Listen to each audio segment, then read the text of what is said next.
When I think about how we fix California, it's clear, it's simple. We've got to fix our public school system. We've got to make education a top priority. People might be surprised by that answer. We have an unprecedented economic challenge. We have a fiscal crisis. It's easy for people to say we should focus on our budget, job creation, economic development.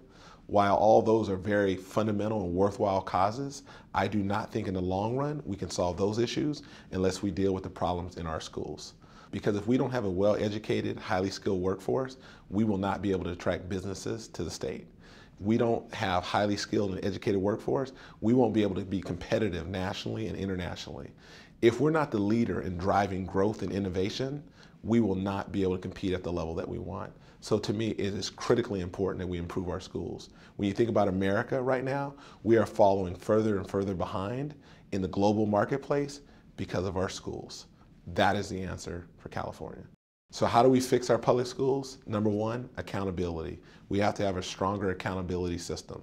We've got to make sure that we create an environment where we look at the data and evaluate schools and make tough choices based on those results.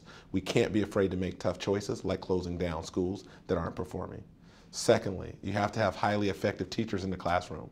If we don't reward and recognize our talented teachers, we're going to lose them. But on the flip side, if we don't have teachers that are effective, we need to figure out ways to improve them or to terminate them. Our children's future depends on our teachers in our classroom.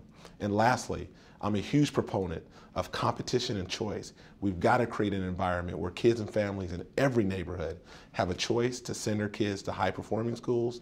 And if they don't have those schools in their neighborhood, then they have to have an option to send their kids to other neighborhoods and open enrollment and those type of opportunities. Because if not, kids should not be sentenced to chronically failing schools. I believe very firmly and very strongly that Sacramento and no city up and down the state of California will reach its potential unless we have great schools.